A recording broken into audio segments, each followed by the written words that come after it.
사실 이제는 마음이 편하지 않으세요? 이제는 안경 벗고 흐린 눈으로 안 봐도 되고 그냥 있는 그대로 받아들일 수 있게 됐잖아요. 굉장히 많은 분들이 유시민 작가님 방송 이후 제2의 돼지부처가 분명 나올 거다 이런 의심을 하셨습니다. 역시나 이번에도 나왔습니다. 그래서 제가 최근에 계속 민주당을 지켜야 한다고 생각하시는 게 마음이 가장 편하고 이제는 그냥 솔직해지는 게 맞다고 수차례 말씀을 드렸던 겁니다. 모르시는 분들을 위해 다시 한번 보여드리면 이재명 대통령이 뜬금없이 이런 글을 올렸던 때가 있었습니다. 부처 눈에는 부처가 보이고 돼지 눈에는 돼지가 보이는 법입니다. 내가 생각하고 행동하는 것처럼 타인도 그럴 것이라고 생각하는 경우가 많습니다. 보통 때 같으면 본인이 반박하고 싶어하는 기사 링크를 걸거나 관련 화면을 함께 올리거나 합니다. 이렇게 되면 어떤 사람을 저격한 거고 어떤 사안에 대해 반박하고 이야기하는지가 명확해지거든요. 그런데 이 글은 명확하다고 할 만한 맥락도 없었고요. 그래서 사람들은 바로 전날 유시민 작가가 다스베이다에서 한 말 때문에 저러나 호남 반도체 투자를 비난하는 국힘한테 한 말인가? 이런 해석으로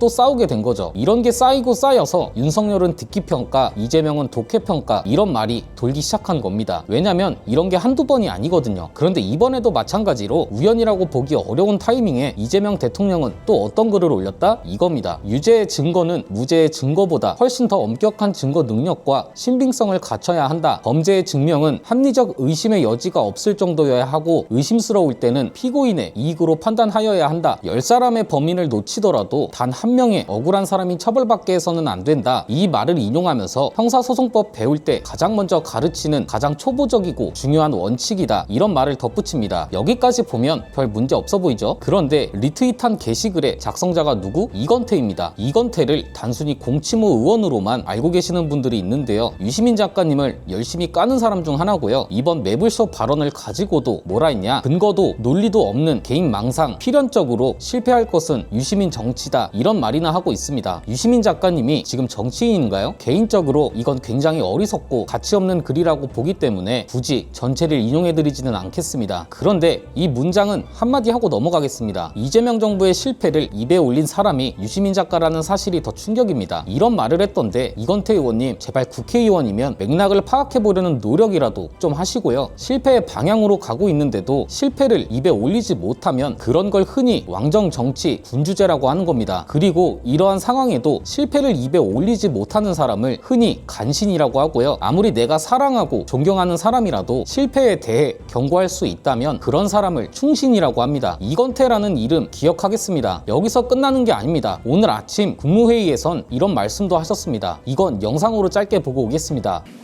허위 가짜 정보를 악용해서 사적 이익을 취하거나 아니면 정치적 공격 수단으로 삼거나 아니면 사회적 분열 갈등을 촉발하는 그런 부분에 대해서 규제 기관으로서의 역할을 정말 잘해야 될 것 같습니다. 가짜 정보 또 허위 선동에 의한 사회 갈등, 그로 인한 사회적 비용이 너무 크지 않습니까? 이게 예를 들면 합리성을 다 잃어버리잖아요. 오로지 편만 생기고 그래서 진영을 갖춰서 단단하게 뭉쳐서 서로 싸우고 거긴 진실이고 합리고 필요 없는 거죠. 오로지 나의 이익, 너의 이익 뭐 이런 것만 있는 거니까요. 근데 이거를 일정한 규범과 질서를 만들어내는 게 방통위가 할 일인 것 같습니다. 잘 알고 계실 것 같고요. 이게 딱 유시민 작가님이 말씀하신 대통령이라면 하지 말아야 한다고 경고하셨던 것 중 하나였죠. 이 발언도 지금 유시민 작가님을 겨냥한 건지 조중동 같은 재래식 언론을 겨냥한 건지 또다시 독해평가의 영역으로 가버리잖아요. 뭐 이미 경향신문 같은 곳은 유시민 작가를 겨냥한 것처럼 보도가 나오긴 합니다. 그런데 여기서 한 가지 짚고 넘어가야 할 건 패턴이 좀 이상하다는 겁니다. 이재명 대통령도 말하기를 워낙 좋아하는 분이잖아요. 그래서 아닌 건 아니라고 하고 반박이 필요할 때는 SNS를 적극적으로 활용합니다. 그런데 유독 유시민 작가님을 겨냥한 것이라는 해석이 나오는 메시지에 대해선 명확한 입장을 안 밝힙니다. 아니라고도 안 하고요. 그렇게 SNS를 열심히 하시는 분이 이와 관련된 해명은 또 대변인을 비롯한 참모들이 대신하게 합니다. 그런데 공교롭게도 이 패턴이 어디서도 보인다? 검찰개혁에서도 보인다는 게 문제라고 봅니다. 오늘 아침에 홍기원 의원이 뉴스공장에 출연했죠. 홍기원 의원이 누구냐? 보안수사권 폐지를 반대한다면서 개정안을 낸 11명의 국회의원 있잖아요. 이 중에 이 개정안을 대표받는 발의한 사람이 바로 홍기원입니다. 저는 사실 이 인터뷰를 보고 마음이 굉장히 편해졌습니다. 궁금하시면 영상으로 보셔도 좋은데 일단 보안수사권 폐지를 반대하는 사람들의 논리, 맥락, 그리고 수준이 굉장히 심각하다는 걸 확인할 수 있는 인터뷰였고요. 이상할 정도로 갑자기 보안수사권 폐지 반대를 외치는 의원들의 공통적인 특징이 있습니다. 첫 번째는 보안수사권이 뭔지 제대로 모르는 것처럼 말하고요. 두 번째는 중수청과 공소청이 뭔지도 제대로 모르는 것처럼 말하고요. 세 번째는 검찰개혁에 오래전부터 관심이 있었다는 말보다도 이번에 좀 공부를 했다, 깊게 생각해보진 않았다, 이런 식으로 벼락치기를 한 듯한 발언도 꽤 자주 합니다. 네 번째는 본인의 주장과 논리보다도 국민들이 지역에서 여성 단체가 피해자가 이런 식으로 제3자를 자신의 주장을 타당하게 보이는 것처럼 포장하는 것에 이용합니다. 다섯 번째는 이게 저는 굉장히 흥미롭다고 보는데 처음 듣는 이름, 처음 보는 얼굴이 대부분이지만 자칭 친명이랍니다. 홍기원 의원뿐만 아니라 김남희, 박상원, 모경종, 민홍철, 주철현 대부분이 그러잖아요. 실제로 이 사람들이 나와서 하는 발언들을 들어보면 저 사람들만 그렇다면 괜찮은데 민주당 내 대부분 의원들이 저 사람들하고 똑같이 생각하고 있다면 이거 진짜 큰일 났구나. 이재명 정부가 문제가 아니라 검찰개혁 전체가 사실상 폐지 수순으로 가겠구나. 이런 생각이 계속해서 듭니다. 이 의심이 지금 유권자들 사이에선 어디까지 번지고 있다? 저렇게 검찰개혁의 본질도 모르는 사람들이 갑자기 개정안을 낸다고? 혹시 총리실에서 안 낸다고 했던 정부안을 저 사람들이 받아서 낸 거 아니야? 이런 의심까지 나오고 있는 상황입니다. 그런데 저는 개인적으로 이 패턴이 굉장히 일정하다는 느낌을 지울 수가 없더라고요. 이 내용을 기억하신 상태에서 유시민 작가님이 하신 말씀을 짧게 듣고 오겠습니다. 그렇지만 대통령이 되고 나서 상황을 보니 그게 경찰에 너무 비대해지고 이게 다른 견제 수단이 별로 없고 이러니까 일부라도 이런 이유로 남겼으면 좋겠다는 판단을 할 수 있다고 봐요. 저는. 그렇습니다. 네. 그러면 어떻게 해야 되냐 하면 국민들한테 양해를 구해야 돼요. 나와서 사실 이 문제는 제가 이렇게 공략을 했는데 와서 보니 이러이러한 문제들이 있어서 이런 조건을 달아서 이렇게 하는 게 좋을 것 같습니다. 라고 본인이 책임성 있게 이거를 풀었어야 돼요. 근데 지금 대통령이 어떻게 했냐면 비슷한 얘기 하지 않았나요? 예. 법무부 장관 시키고 총리시키고 그렇게 지금까지 해왔어요.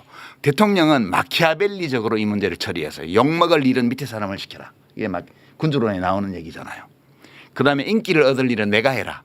그런 게 다 나옵니다. 그러니까 그거는 근데 정말 인쇄 매체조차도 없던 그 옛날의 통치술이고 지금 이 시대에는 맞지 않아요. 이것이 다 그 재건축 또는 재개발과도 관련성이 있을 수 있다 이게.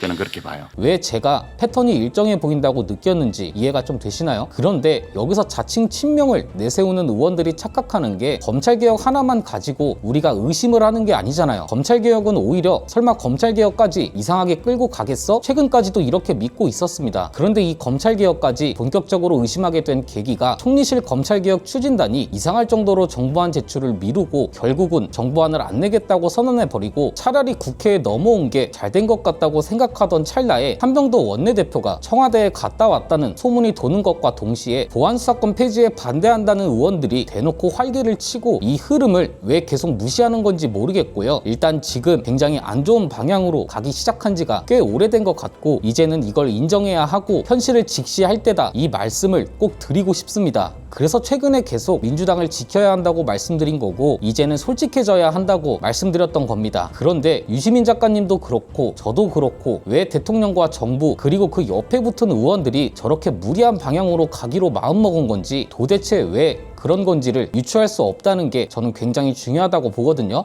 그래서 그냥 여러 가지 사건들을 복기해 봤는데요. 일단 흔히 말하는 공소 취소나 연임도 이유가 될 수는 있지만 이 공소 취소만으로 모든 게 설명되긴 무리가 있어 보이더라고요. 왜냐하면 사실 검찰개혁이 완수되면 공소 취소는 시스템적으로 봐도 너무 자연스럽거든요. 그래서 저는 개인적으로 이거 하나만 이유가 되진 않을 것 같다는 생각 때문에 상상을 좀 해봤는데요. 지금부터 말씀드리는 건 완전히 제 뇌피셜이자 개인적인 생각입니다. 저는 최근에 발표된 메가 프로젝트가 좀 걸리더라고요. 그리고 얼마 전에는 어떤 말도 나왔냐, 가정용 전기요금 체계 손질을 공식화한다면서 산업용보다 낮은 가정용 요금 체계를 손질하겠다, 전력이 남는 시간에는 싸게, 수요가 집중되는 피크 시간에는 비싸게 운영해야 한다, 이런 말씀을 하셨더라고요. 가정용 전기에 누진세가 붙는다는 걸 생각하면 단순히 산업용보다 가격이 저렴하다고 말하기는 어려운 거 아닌가 싶은 생각이 들었는데 그냥 단순하게 생각해 보자고요. 이재명 대통령은 누가 봐도 봐도 친기업 성향이 맞습니다. 개인 성향은 그렇지 않다 할 수 있어도 정부의 대규모 프로젝트나 앞으로의 방향 같은 게 반기업 성향으로는 갈 수 없는 게 많다는 건 누구나 알잖아요. 여기서 생각을 좀 확장해 보면 친기업과 반검찰이라는 말이 같은 선에 놓을 수 있나요? 저는 개인적으로 그럴 수 없다고 보거든요. 그래서 아주 개인적인 내피셜과 상상을 하나 던져본다면 기업과 검찰은 유착관계인데 검찰이 사라지고 수사권도 완전 폐지된다면 기업의 뒤를 봐줄 기관이 없네? 이재명 대통령은 이재용, 정의선, 최태용 같은 글로벌 기업 회장들과 굉장히 우호적인 관계인 건 물론이고 성과가 될 수 있는 대규모 프로젝트에도 기업들이 굉장히 적극적이네? 혹시 기업에서 검찰 관련 이야기를 한 게 있나? 정부에선 그걸 들어주는 대신 대규모 프로젝트 같은 걸 함께 하자고 한 건 아닌가? 이렇게 아주 지극히 개인적이고 사실 확인도 안 된 뇌피셜로 혼자 상상을 해봤다, 이런 말씀을 드려봅니다. 이 정도로 지금 여러 가지 해석과 상상이 필요하다는 건 좋은 방향으로 가는 건 결코 아니라는 말씀도 드리고 싶고요. 참 고맙게도 정청래 후보가 오늘 아침 유시민 작가님 분석과 관련해서 굉장히 의미심장한 답변을 했습니다. 이 장면도 한번 보고 오겠습니다.